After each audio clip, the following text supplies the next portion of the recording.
With many crimes of bank fraud, the thief will always try to divert a victim's attention. And this scam relies on the simple joy of receiving a gift delivered to your home. Morning, delivery for you. Oh, that's lovely. And the present. Thank you. I need a signature from you, please. Oh, okay, I'll just put that. Just in there, then round that, please. One problem is there's £2.47 postage to be paid. Unfortunately, it wasn't paid. It's okay, I'll just get my purse. So I won't be able to take cash, I'm afraid. It's got to be a card. I'm not allowed to take cash, company policy. I'll get the card. Thank you. That's fine. To many people, this would seem an innocent transaction with a portable credit card machine. But because the machine is a cleverly copied fake of a real machine, the thief will be able to get access to all your credit card details and PIN number. Yep, that's gone through. Thank you very much indeed. Have a good day. Bye-bye.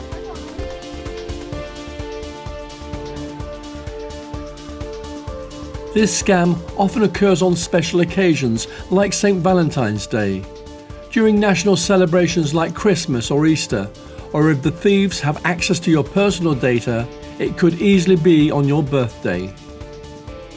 Within minutes of the transaction, the thief can clone your card to one of his own and be emptying your bank account by many thousands of pounds. So please remember, never use your card in a portable credit card machine unless you completely trust the people or the organisation you're dealing with.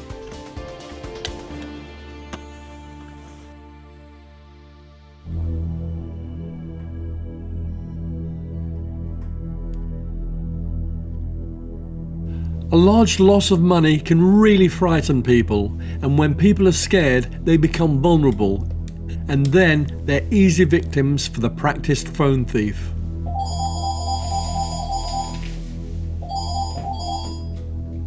Hello? Hello, is that Mrs. Carter? Yes. Mrs. Carter, my name is Sergeant Jackson and I'm calling from Richmond Police Station Fraud Department. Okay. Mrs. Carter, can I just ask, have you just made a transaction today at Harrods for the sum of £15,000? No, I haven't. Mrs. Carter, it would appear your card has been used fraudulently. Okay. What I need you to do is, do you have a pen and paper handy?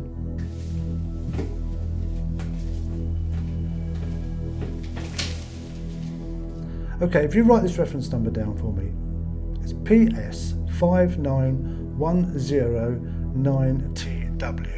Yeah? Now, do you have your card handy, as you should have a fraud telephone number on the back of your card?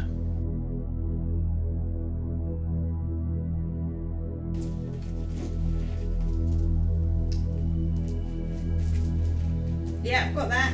All I need you to do now is call that number with the reference number and they will sort it all out for you.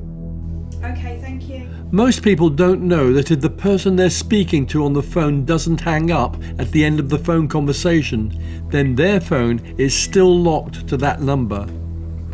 So no matter who you dial next, you remain connected on the same phone line, and this simple tactic is exploited by many phone thieves. Good morning, you're through to New Scotland Yard Fraud Department. How may I help you? Often the person pretending to be from the fraud department will be exactly the same person they spoke to just moments before, but they get away with the deception because their victim is now in a panic. Just for security, can I please confirm your full name and date of birth? Yes, it's Joanne Carter, 31st of the 12th, 1974. Thank you, Mrs. Carter. Can you now give me the reference number you received today? The thief now draws their victim into a carefully cast web of lies and deceit.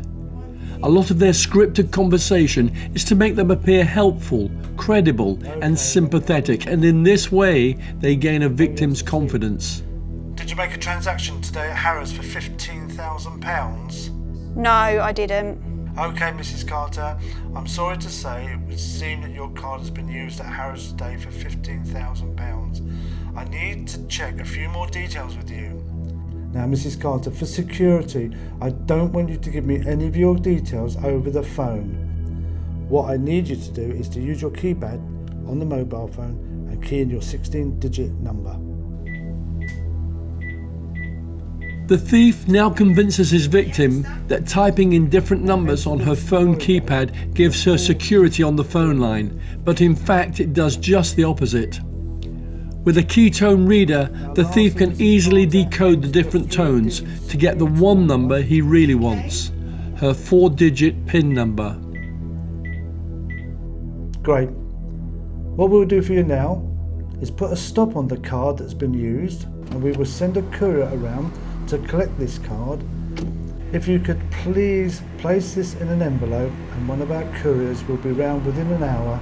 Also, so you're not without a card, a separate courier will be out within 2 hours to deliver your new card for you. Hello, Mrs. Carter? Yes. Yes, I'm here for a collection. Once the team of fraudsters have got a PIN number and credit card, they can begin emptying the bank account immediately. Delivery for me? So if anyone ever contacts you about suspicious activity on a bank account, be extremely careful and never give your 4-digit PIN number or type these into your phone's keypad. And if anyone asks you to call another number in this kind of scenario, then you must use another phone, a mobile, a different landline, or a neighbour's phone.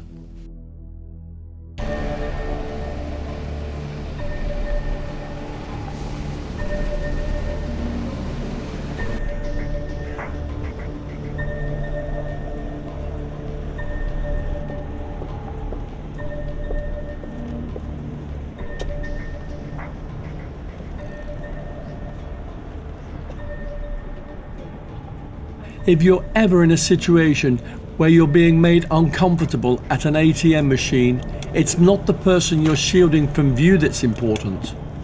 There's often more than one thief, and it's the other team member who will be making a mental note of your PIN number. In this kind of theft, there's always an innocent-looking diversion of some kind.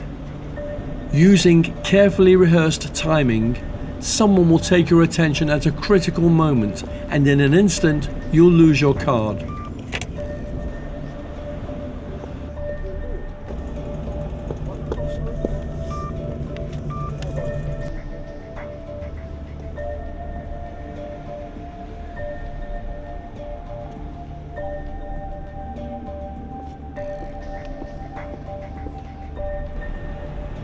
It might be some time before you report your card loss to your bank.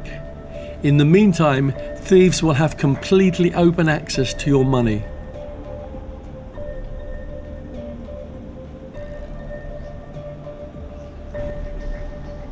So do remember, if you're ever uncomfortable using an ATM cash dispenser, walk away and find another one. And if you lose your bank card for any reason, report this to your bank immediately. At the Metropolitan Police, we witness every day the kind of crimes we've shown you here, often with dreadful consequences for the innocent victims who lose many thousands of pounds. Our society relies on the simple trust between one person and the next in dealing with each other, and the practiced thief knows exactly how to exploit this to his advantage. So please remember and put into practice the advice we've given here, and help us at the Metropolitan Police make your community a safer and happier place to live.